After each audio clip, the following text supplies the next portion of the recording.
Ladies and gentlemen, so as you may or may not be aware, at the start of this month, on the 9th of January, there was a surprise announcement for the start of a closed Act 6 Chapter 1 beta. Now, this has been running for kind of the last 2 weeks, a small group of summoners, and you haven't seen any gameplay or like photos from it, because I assume much like the open beta, every single screen, you know, when you're playing on a closed beta account, kind of has serial numbers to identify. So if any screenshots are posted, they can trace right back to the person, you know, who posted that screenshot and like ban them from the game. So that's the reason why there has been, you know, no footage, and it's kind of explained in this initial news and announcements. However, one absolute hero, now that the beta has ended, kind of wrote down and anonymously posted all of the node information to Line and Discord yesterday, and it's been going around some of the top endgame chats, and I have received kind of a tip-off from a few people that participated in the beta, that this is kind of the information that was in the beta. However, you know, it's a beta, lads. You know, everything, as a standard disclaimer, is subject to change, and some of the stuff might be taken out, but this is going to give us a little bit of an idea what to expect in terms of Act 6, Chapter 1, and overall, I think there's some pretty cool stuff, man. I think what we're going to talk about today, there's some really, really cool nodes, but there are also a couple of ones that are a little bit don't seem too great, but from what I've heard, again, just through private conversations with a couple of people involved in it, like all of the nodes are pretty fun, apart from one specific node, which we're going to have a bit of a chat about, which I really do hope gets removed, and apparently that's been one of the consensus, that this specific node, which we're going to talk about last, is not a very fun node to play around for a lot of people. So anyway, there are 7 different nodes that we have today, and the first one is called Long Distance Relationship. So this is while you are close to the defender, the attacker is going to gain a weakness debuff every certain amount of seconds, reducing their attack by a certain percentage permanently. However, staying far away from the defender causes these weakness effects to gradually fall off. So I think a good way to kind of visualize and think about this one is like a mega red, but instead of, you know, taking damage, you're just kind of, you know, reducing your attack. And going away from the champion allows this to fall off. So this one, you know, it seems fairly interesting to play around, like a bit of an interesting challenge there. Nothing that's too BS, so that one, you know, it doesn't seem too bad at all. Now, the next one, I think is probably my favorite one, and I'm really, really looking forward to seeing this one. So it's called Close Encounters. So while close to the defender, the attacker is going to regenerate a certain percentage of their maximum health every single second. Again, just as a bit of a disclaimer, these squiggly bracket values are values that can change and are not, you know, fixed. It's not representing 1 or 2%, it's just representing a value, so we don't really know what the regen or degen rates are here. But basically, while you're close to the defender, while you're attacking, you regenerate a certain percentage of your max health every single second, and while far away from the defender, you degenerate a certain percentage of your max health every second. So this one is going to give you a ton of regeneration if you can play very, very aggressively, but also if you're not playing very aggressively, then you're going to degen quite a bit. So champions that I think stay very close to the opponent for a lot of their attacks, like Carnage, and also a lot of power control champions as well, Magic, I imagine are going to be absolutely phenomenal when it comes to dealing with this Close Encounters node. And overall, it seems really, really fun, and that could be a bit of a good node to kind of whip out on certain occasions if it is a bit more of an advantage toward the player, which it kind of does read like, for, you know, kind of dealing with all sorts of fun and interactive damage. So I quite like the description of that node. That one seems fairly interesting and not too bad to deal with. And the next one we have is kind of like a Matador-esque node. It's called Power Struggle. So essentially, you can't gain power during the fight through normal means. However, each time the defender reaches a full bar of power, the attacker is granted one as well, and whenever the defender launches a special attack, the attacker loses an equal amount of power. So you basically kind of stay at the same power as your enemy, and you've got to take advantage of that. It seems a little bit interesting. I think there are some, you know, potentially very curious interactions between this node and power control champions. But yeah, I am not too sure how I feel about this one. It's not like a complete BS node. Obviously, it's gonna, I would assume, reward characters a little bit more that have... what is it? Most of their damage output just via, you know, not related to special attacks there. But I don't know, man, because generally when you're attacking into the opponent, you gain power a little bit. The opponent gains power faster than you, so this could potentially be a bit of an advantage. But yeah, I'm not too sure about this one. It might be a little bit interesting there, and it's definitely a bit of a different way of playing, which is what they always try to do for a lot of, you know, the Act 5 stuff that we've seen in the past. So far, the first 3 nodes, they don't seem too bad. They seem, you know, a bit of an interesting way to kind of switch up kind of standard fighting styles and play styles there. And then we've got node number 4, which is... using the same type of special attack twice in a row gives the attacker a delayed blast charge for a certain amount of seconds, which may be removed by landing a heavy attack. However, if the blast expires, the attacker takes a certain percentage of their health as direct damage.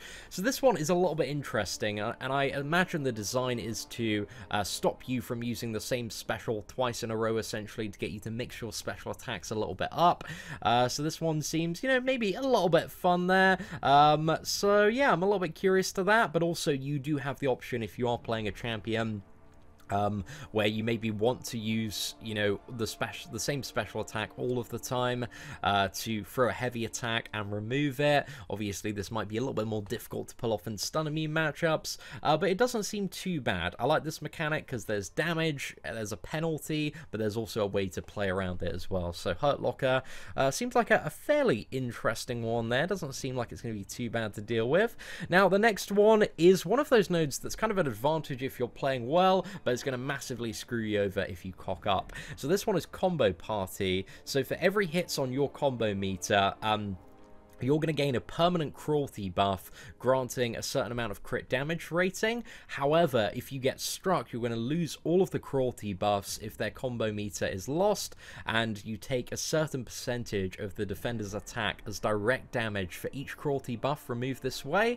So essentially, if you break your combo, you're going to take a ton of damage. However, there are certain champions that have you know, mechanics like the I think it's like Proxima Midnight, Thor Ragnarok, and Star-Lord, that even if you do get hit, there's like a buffer where you don't lose your combo. So yeah, maybe there's some interesting stuff to do there, and also Aegon as well, I think, is somewhat involved in that synergy. I can't exactly remember that one off the top of my head, but basically don't get hit, and then you've got a massive damage bonus on certain champions. So this one, it seems pretty cool, man. Doesn't seem too bad. And then we've got the slightly annoying one. So this is the one that everybody is, that I've heard from a few people in the beta, that is not a good time, and people are not enjoying this one. So it's essentially like Caltrops, but with degeneration. So if you dash back, you gain a passive degeneration. It deals a huge amount of damage over a certain amount of seconds, and is a very, very bad time. Now, I think there are ways that you can play with just kind of throwing heavy attacks, or using power control champions like Magic or Vision, or using like Luke Cage and stun champions, especially like Luke Cage with the champion synergy, so that you don't need to dash back in a fight ever. But I don't know, man, I'm just not a huge fan of like the, you know, you do one dash back and you get massively punished for it. I think a better way to do mechanics like this are in kind of the Rage or like Armor Explosion style. It's not called Armor Explosion, but it's the one, you know, where you kind of get like, you know, if you do 5 blocked hits, then you take some damage, or with Rage, if you do like 5 hits that are over 2.5% of the opponent's maximum health, then they go unblockable. I think just kind of punishing you on the first one with like a load of damage taken is just a little bit meh, it's a little bit cheap there. So I think a better way to do this node would be kind of in a charge-based system of like, if you dash back, you gain 1 charge, and then like 5 charges, then you take the degeneration damage. That just seems a little bit more fair, a little bit more balanced, because, you know, everybody has those points in the fight whether they kind of forget about the node, and I think it's better to allow, you know, a few intervals, especially with such an essential mechanic like dashing back. So yeah, I really do hope they kind of reevaluate this one, because this seems to be apparently the worst bit about Act 6 Chapter 1. And then finally we have one with a node name not in the game files, where the attacker is going to begin the fight with a certain amount of combo charges, and each landed basic attack decreases the combo charges by 1. However, if you launch a special attack, it's going to reset the charges all the way back up.